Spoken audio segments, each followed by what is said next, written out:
Mari berdoa. Ya Tuhan, Allah Bapa yang berada di dalam kemuliaan kerajaan surga. Pada hari Sabat Tuhan yang indah dan diberkati ini, kami datang kepadamu bersedia untuk mempelajari firman-Mu. Kebutuhan terbesar kami, kiranya Tuhan sucikan hati dan kepikiran kami. Tuhan hadir di tengah-tengah pewartaan firman-Mu. Dengan demikian firman-Mu akan menjadi pedoman bagi kami dalam menghadapi krisis global yang sementara terjadi ini. Berbicaralah ya Tuhan, kami siap mendengar. Dalam nama Yesus hamba-Mu berdoa. Amin.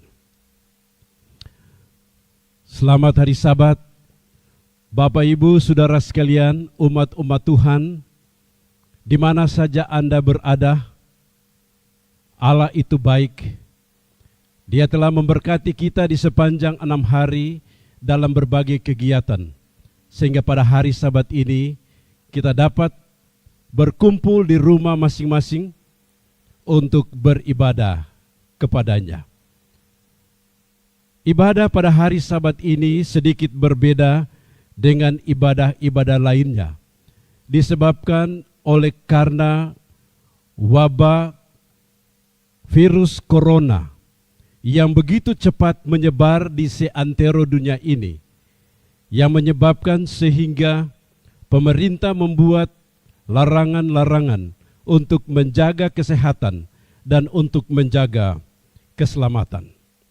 Apapun kondisi yang kita hadapi di dalam kehidupan ini, keadaan itu tidak dapat membatalkan kita untuk beribadah kepada Tuhan.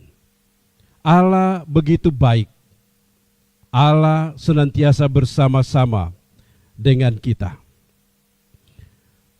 Virus corona memiliki dampak yang sangat besar dalam kehidupan manusia. Ini menjadi berita utama yang disiarkan melalui layar televisi ataupun melalui siaran radio. Media-media massa memuat peristiwa-peristiwa yang terjadi dari satu negara ke negara yang lain untuk mengamarkan kepada manusia, penduduk bumi ini, wabah yang sementara berjangkit dari satu negara ke negara yang lain. Berita 27 Maret memberikan informasi bahwa ada kurang lebih 590.424 kasus yang sementara terjadi di seantero dunia ini. Kemudian ada 26.950 orang yang meninggal dunia dan 132.458 orang yang bisa tertolong.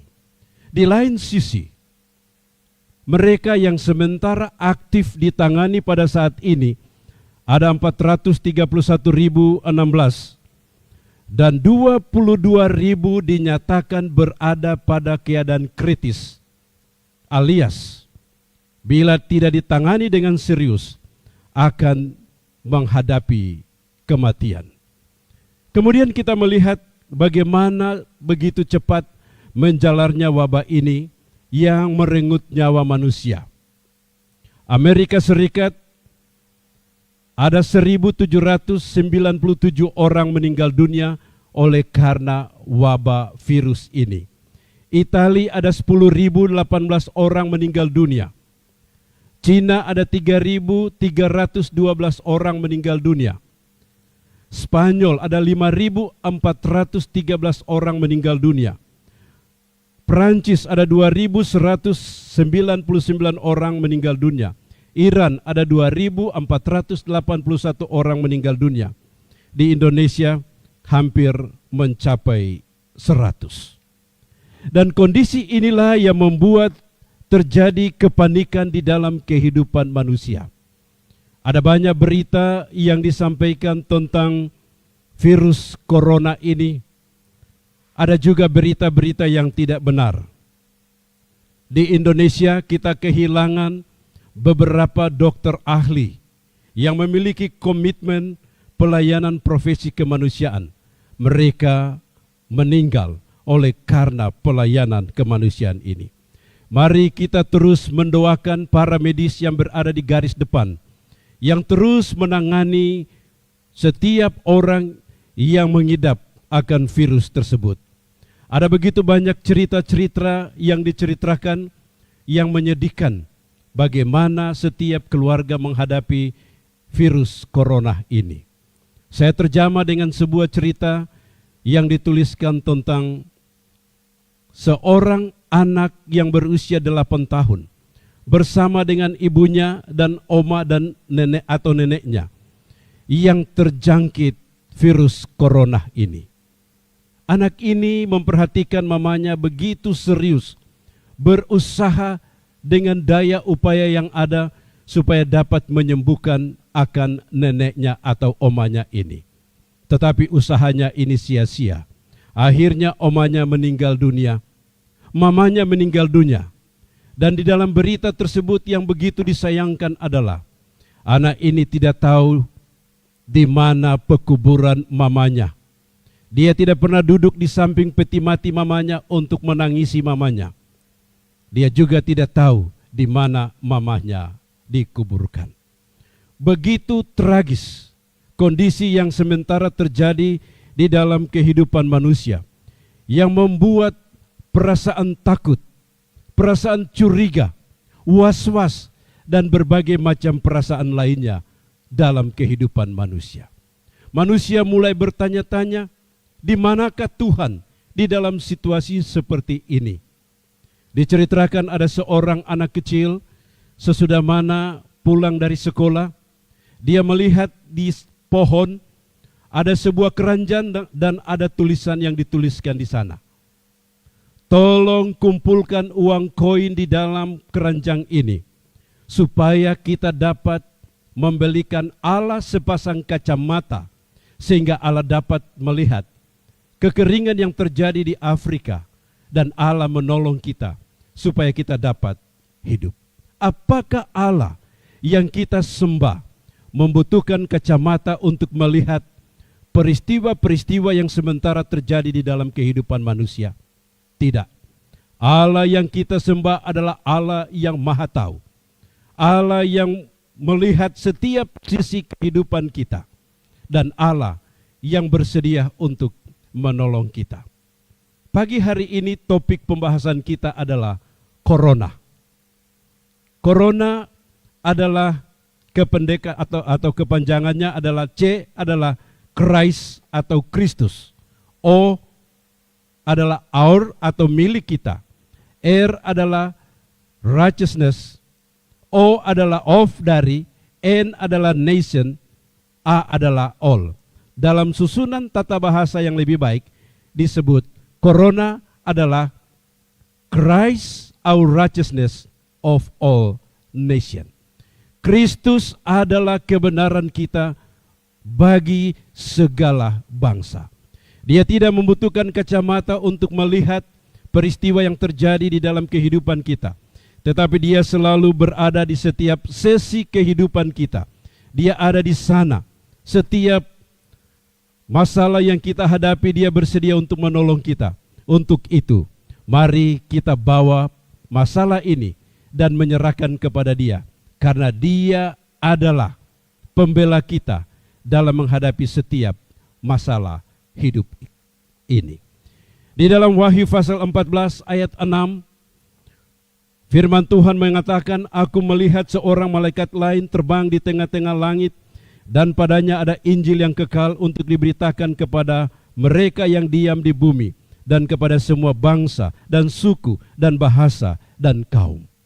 Kalau corona ini wabahnya cepat membuat manusia, setiap suku, bangsa, bahasa dan kaum merasa panik dengan hidup ini, maka ada corona yang lain yang dibawakan oleh malaikat pesuruh Allah untuk disampaikan kepada semua manusia di atas dunia ini, bahwa Kristus adalah kebenaran kita bagi segala bangsa. Jangan takut menghadapi situasi-situasi seperti ini. Ayat tema kita pada pagi hari ini terambil dari 2 Tawarik 7 ayatnya yang ke-14. Saudara-saudara sekalian yang berada di rumah, dimanapun Anda berada, mari bawa Alkitab saudara, kita buka Alkitab bersama-sama di dalam 2 Tawarik 7 ayat yang ke-14. Dan umatku yang atasnya namaku disebut, merendahkan diri, berdoa dan mencari wajahku, lalu berbalik dari jalan-jalannya yang jahat, maka aku akan mendengar dari sorga dan mengampuni dosa mereka, serta memulihkan keadaan mereka. Sungguh luar biasa firman Tuhan pada pagi hari ini.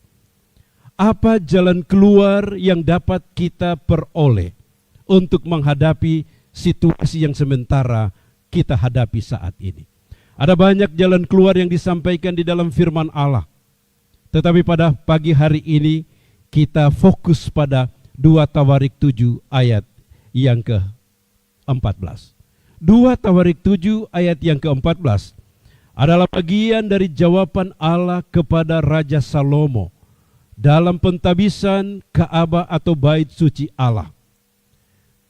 2 Tawarik 7 ayat 14 juga merupakan jaminan Allah untuk menghadapi masalah hidup manusia secara lokal dan secara universal, atau secara pribadi, secara keluarga, ataupun secara bangsa. Di dalam ayat ini ada syarat.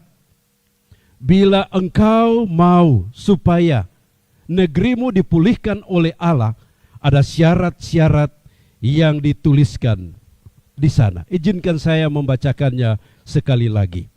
Dan umatku yang atasnya namaku disebut, merendahkan diri, berdoa dan mencari wajahku, lalu berbalik dari jalan-jalan yang jahat, maka aku akan mendengar dari sorga dan mengampuni dosa mereka, serta memulihkan negeri mereka. Luar biasa. Bagian yang pertama berbicara tentang manusia. Syarat yang manusia harus lakukan supaya Allah dapat memulihkan masalah, keadaan yang mereka hadapi. Bagian yang kedua adalah Allah, proses di dalam pengudusan itu. Dan bagian ketiga adalah pengudusan atau hasil pengudusan itu sendiri. Kita kembali kepada 2 Tawarik 7 ayat 14. Apa persyaratan supaya Allah bisa menolong setiap orang, setiap keluarga, masyarakat, bahkan bangsa-bangsa di atas dunia ini dalam menghadapi polemik wabah virus corona ini? Ada beberapa syarat yang Allah katakan. Dan umatku yang atasnya namaku disebut, merendahkan diri pertama, kemudian berdoa kedua, kemudian mencari wajah Tuhan ketiga, kemudian berbalik dari jalan-jalan yang jahat keempat. Jadi ada 4 syarat yang Allah mau dilakukan oleh manusia. Bila mana manusia mau Allah menolong di dalam menghadapi masalah yang dihadapi oleh manusia. Yang pertama, syarat yang pertama adalah merendahkan diri. Kerendahan hati. Apakah yang tercakup di dalam kerendahan hati ini?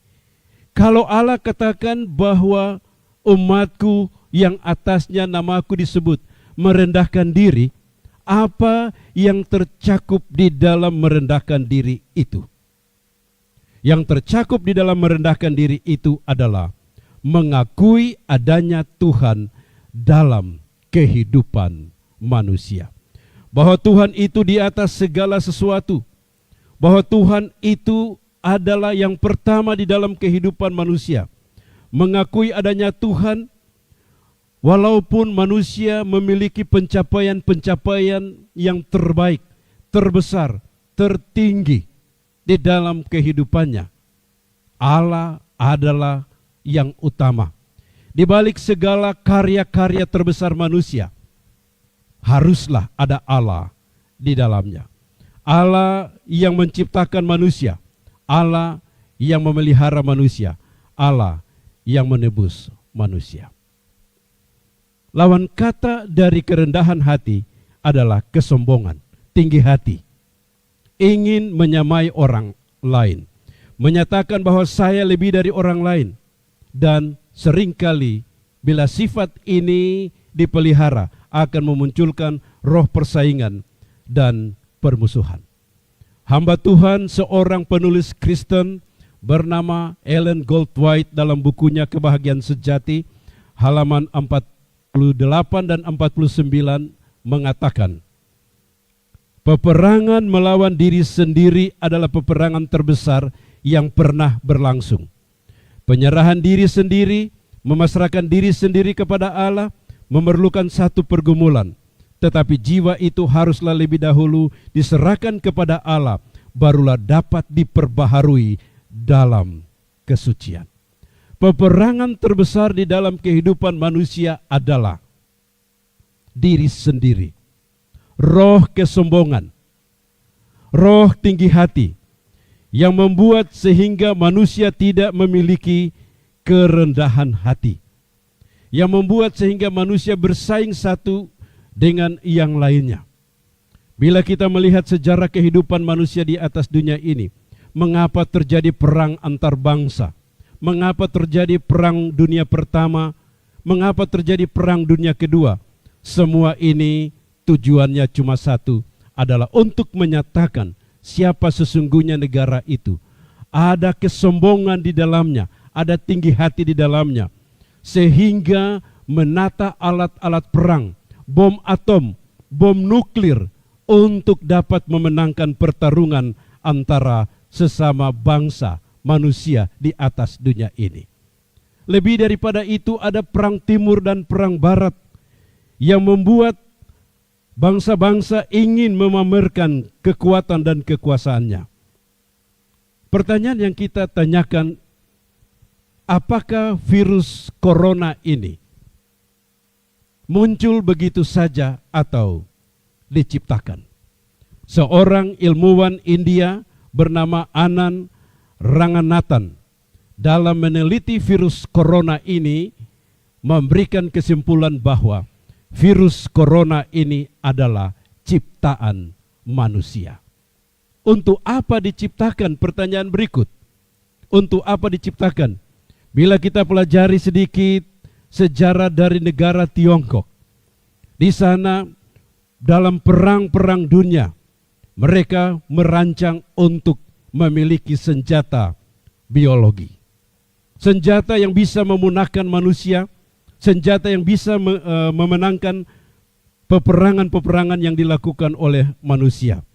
Dalam beberapa jurnal yang dituliskan, dikatakan bahwa virus ini sengaja dibuat untuk dapat digunakan bila terjadi peperangan di atas dunia ini. Maka ini adalah senjata yang ampuh, yang dapat memusnahkan manusia.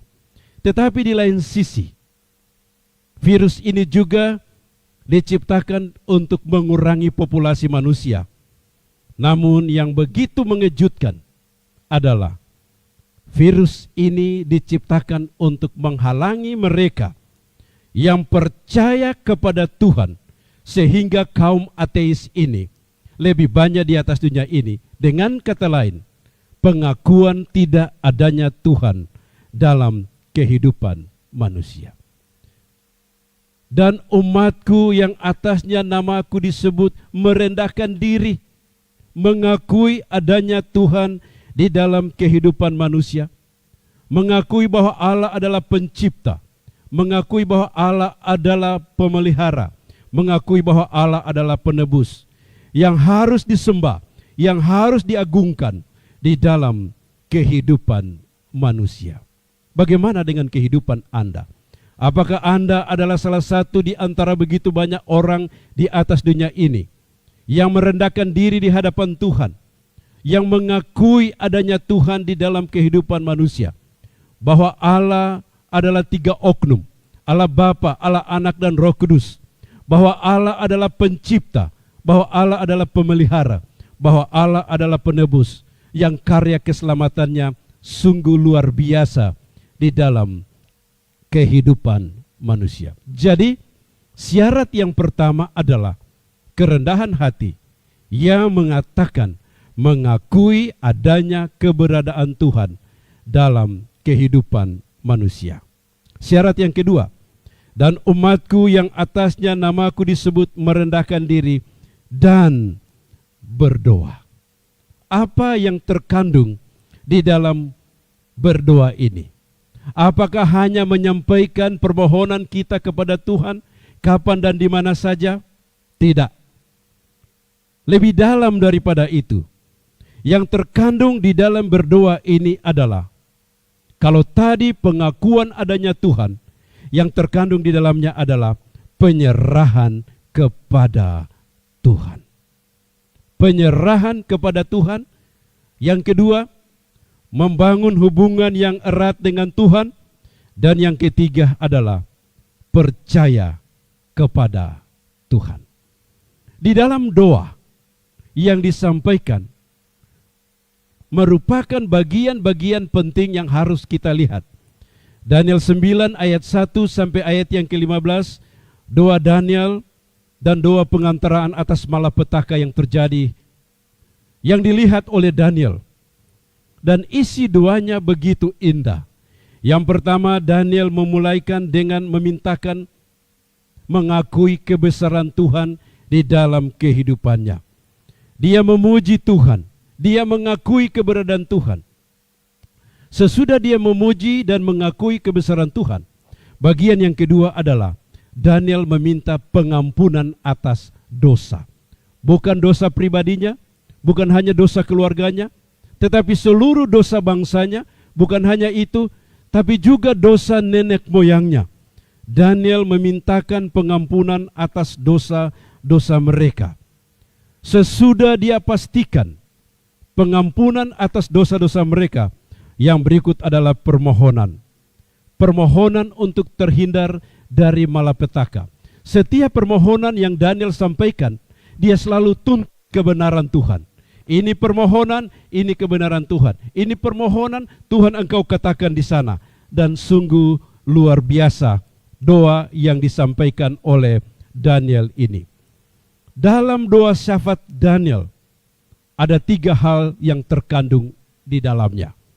Yang pertama, penyerahan kepada Tuhan. Yang kedua, pernyataan memiliki hubungan yang baik dengan Tuhan. Yang ketiga adalah percaya kepada Tuhan.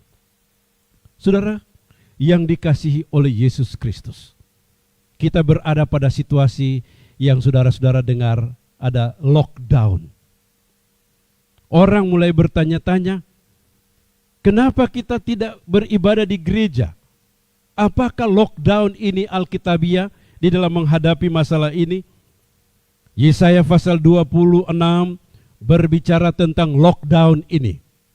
Ayat 3, yang hatinya teguh kau jagai dia dengan damai sejahtera, sebab kepadamulah ia percaya. Mereka yang merendahkan diri, mengakui adanya Tuhan. Mereka yang percaya kepada Tuhan, mereka yang membangun hubungan dengan Tuhan, dijaga oleh Tuhan di dalam situasi yang mencengkam ini. Ayatnya yang keempat, percayalah kepada Tuhan selama-lamanya, sebab Tuhan Allah adalah gunung batu yang kekal. Kemudian ayat-ayat selanjutnya dia bicara tentang malapetaka. Kemudian ayat 20. Marilah bangsaku, masuklah ke dalam kamarmu, tutuplah pintumu, sesudah engkau masuk, bersembunyilah barang sesaat lamanya, sampai amarah itu berlalu. Jadi, lockdown itu alkitabiah. Untuk menghadapi masalah yang sedang kita hadapi ini, kita harus patuh terhadap apa yang disampaikan oleh pemerintah untuk menjaga jarak sosial, untuk lockdown, dan melakukan hal-hal lain berkaitan dengan kebersihan kita. Ketua Gereja Masehi Advent Hari ke-7 sedunia, Pendeta Dr. Ted Wilson, dalam akun Facebook Maret 24 mengatakan dalam sebuah doa, Tuhan, Tolonglah kami untuk lebih banyak berdoa, tidak seperti sebelumnya, supaya cahaya dari matahari kebenaran akan berfirman di atas firman-Nya. Pendeta Ted Wilson mengatakan bahwa di dalam situasi seperti ini, kita harus berdoa dan bergumul lebih banyak daripada waktu-waktu yang lalu. Dengan berdoa dan bergumul lebih banyak dari waktu-waktu yang lalu, maka kita bisa memahami firman Allah. Karena firman Allah memberikan kepada kita pola hidup sehat. Karena firman Allah memberikan kepada kita pola hidup suci. Karena firman Allah memberikan kepada kita pola hidup bahagia. Karena firman Allah memberikan kepada kita pola hidup sukses. Lockdown. Gunakan waktu bersama dengan keluarga Anda. Kembali melihat bagaimana hubungan antara setiap individu di dalam keluarga dengan Tuhan. Datang kepada Dia dalam doa penyerahan, menyerahkan seluruh keluarga, bukan hanya saja dalam menghadapi wabah ini, tetapi dalam mempersiapkan diri bagi kedatangan Tuhan. Dan umatku yang atasnya namaku disebut, merendahkan diri dan berdoa. Makna berdoa di situ adalah penyerahan diri kepada Tuhan, memiliki hubungan yang baik dengan Tuhan, percaya kepada Tuhan. Bagaimana hubungan saudara dengan Tuhan? Apakah Anda memulai hari bersama-sama dengan Tuhan? Memulai hari dengan berdoa dan mempelajari firman Allah? Menjalani hari dengan berdoa memintakan Tuhan untuk bersama-sama? Ataukah nanti pada waktu virus corona ini merajalela di mana-mana, di mana kita tidak ada jalan keluar sama sekali untuk menghindarinya, barulah kita datang lockdown diri untuk bergumul, untuk membangun hubungan yang erat dengan Tuhan. Evaluasi kehidupan keluarga, evaluasi kehidupan pribadi di dalam masa ini. Bangunlah hubungan yang baik dengan Tuhan. Syarat yang ketiga, 2 Tawarik 7 ayat 14, dan umatku yang atasnya namaku disebut, merendahkan diri, berdoa, dan mencari wajahku. Apa yang terkandung dengan mencari wajah Tuhan? Yang pertama adalah memantulkan karakter Tuhan.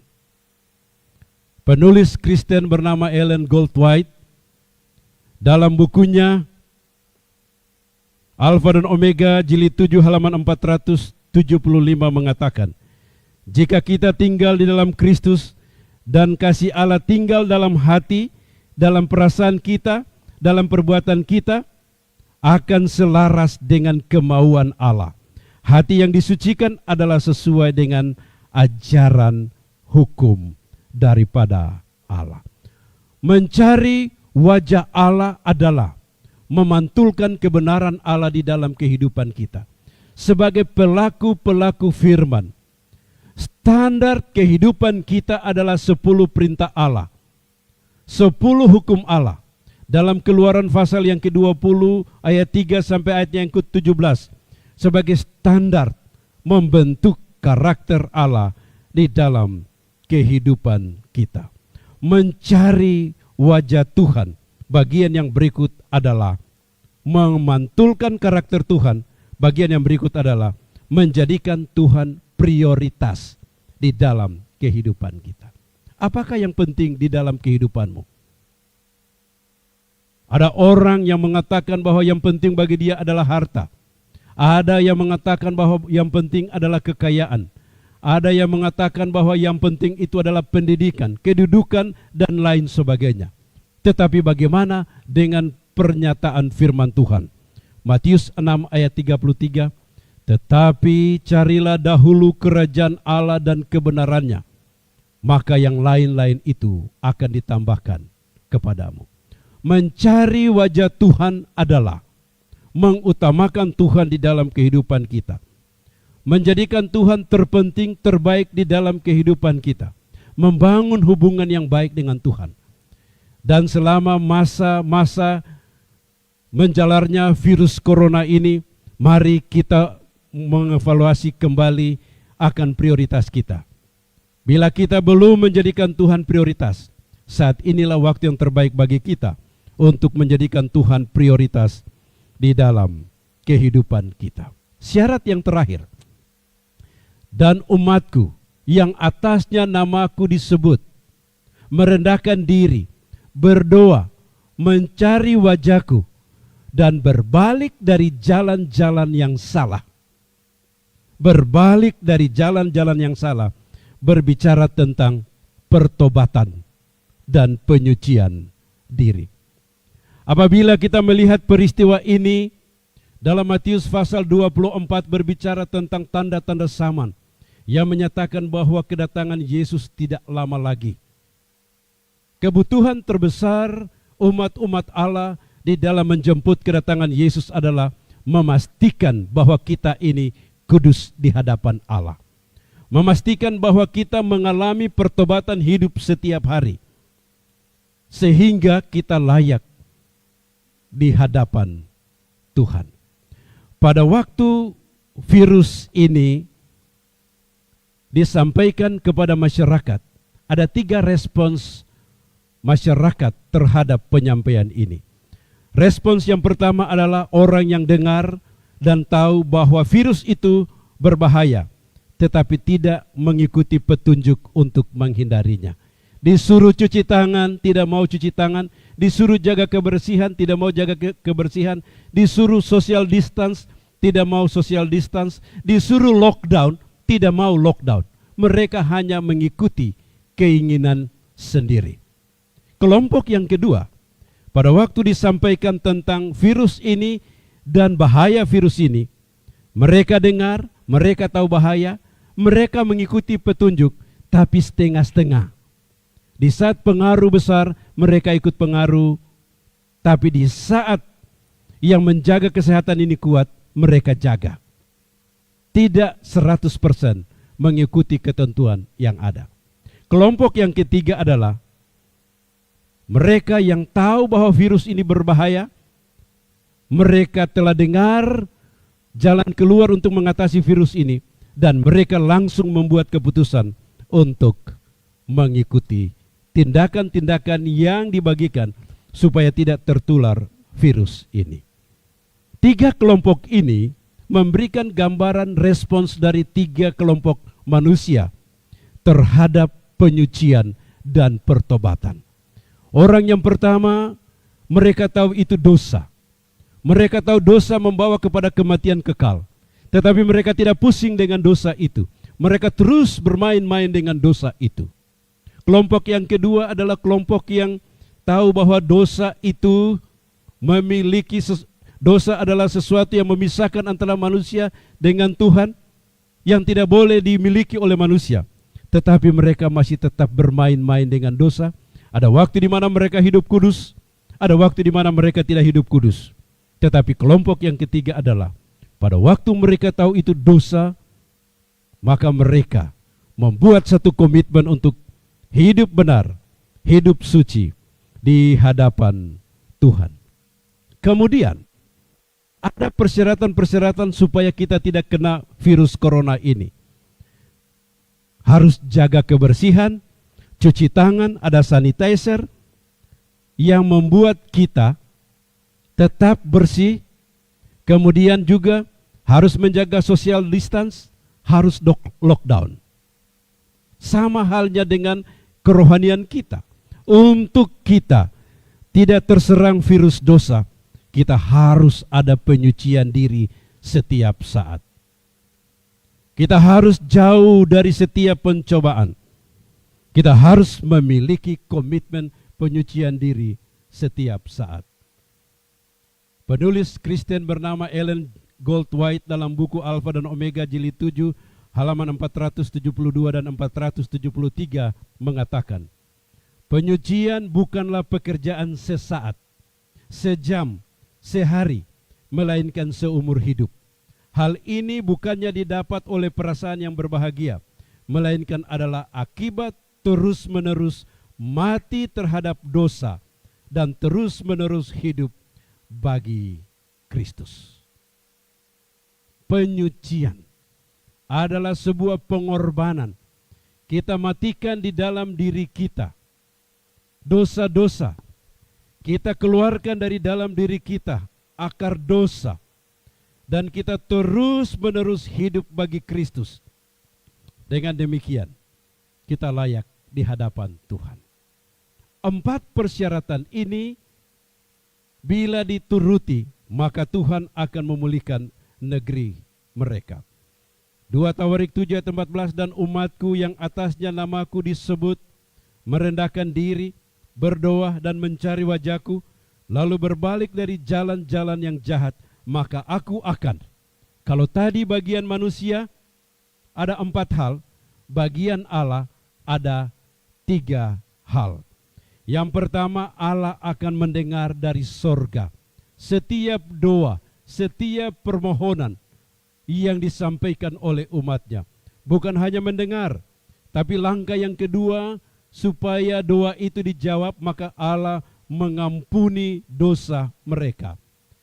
Bukan hanya mengampuni dosa, bagian yang ketiga adalah Allah memulihkan negeri mereka. Allah memulihkan keadaan bangsa, masyarakat, keluarga, orang perorangan.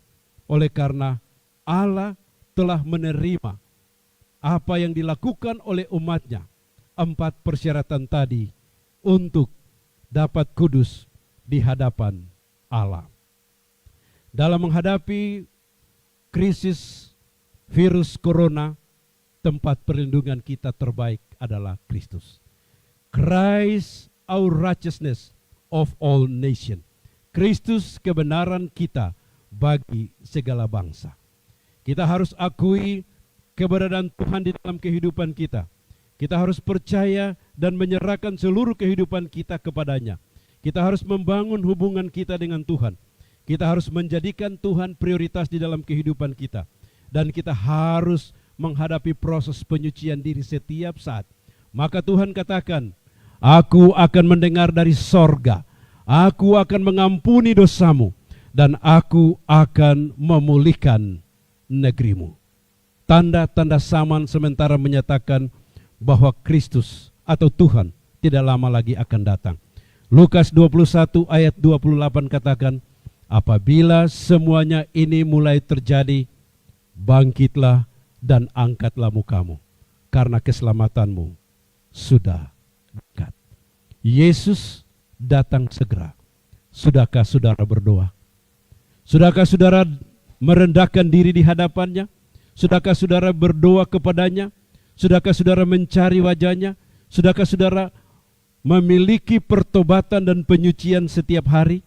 Bila itu terjadi di dalam kehidupanmu, di dalam kehidupan keluargamu, maka Allah akan mendengarkan permohonanmu, Allah akan mengampuni dosamu, dan Allah akan memulihkan masalahmu, Allah akan memulihkan negeri kita, Allah akan memulihkan bangsa kita, Allah akan memulihkan semua masalah-masalah yang kita hadapi di atas dunia ini. Untuk itu, saya ingin mengajak Bapak Ibu Saudara sekalian umat-umat Tuhan yang beribadah bersama-sama pada saat ini, mari kita membuat komitmen dengan Tuhan. Jadikan Dia sebagai juru selamat pribadi kita. Jadikan Dia sebagai sumber kebenaran kita. Jadikan Dia sebagai segala sesuatu di dalam kehidupan Dia. Karena dengan Dia, dalam Matius pasal yang ke-11 ayat 28, Yesus berkata, marilah kepadaku semua yang letih lesu dan berbeban berat, aku akan memberikan kelegaan kepadamu. Di dalam Yesus ada ketenangan dalam menghadapi masalah ini. Di dalam Yesus ada keselamatan dalam menghadapi masalah ini. Di dalam Yesus ada kedamaian dalam menghadapi situasi yang tidak aman di dalam kehidupan kita. Untuk itu, ambillah Yesus sebagai juru selamat kita. Maka dengan Dia kita akan berhasil.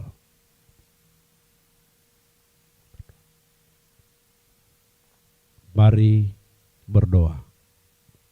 Bapa di surga, kami bersyukur dan berterima kasih untuk pekabaran firman-Mu yang memberikan kekuatan bagi kami dalam menghadapi situasi yang kami rasakan sangat mencekam dalam kehidupan kami.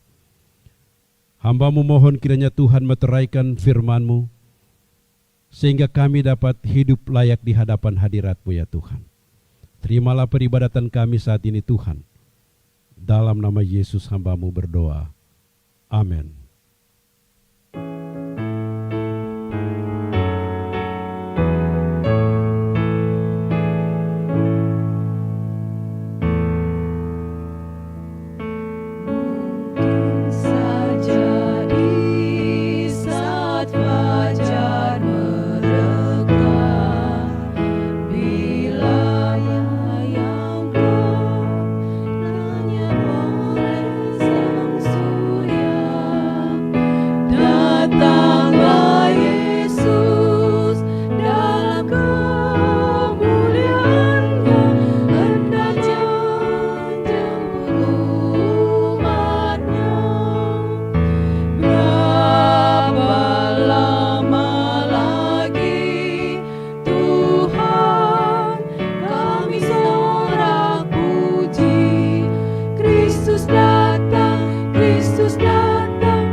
Kiranya kasih karunia Tuhan dan damai sejahtera serta berkat hari Sabat melimpah ruah dalam kehidupan kami sekarang sampai selama-lamanya. Amin.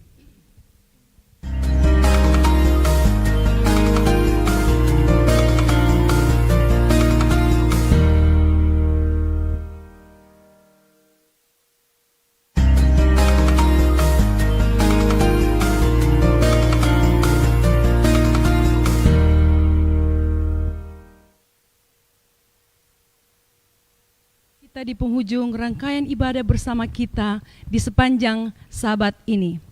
Biarlah pekabaran firman Tuhan yang telah kita terima dapat menguatkan iman kita tetap setia di dalam menantikan akan kedatangan Tuhan yang semakin dekat.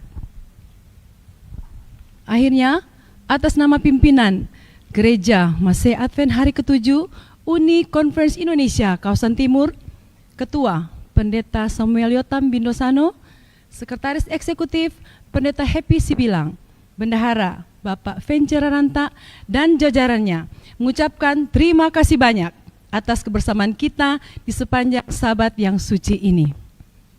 Dan sampai ketemu sebentar sore pukul 17 WITA. Tuhan Yesus memberkati.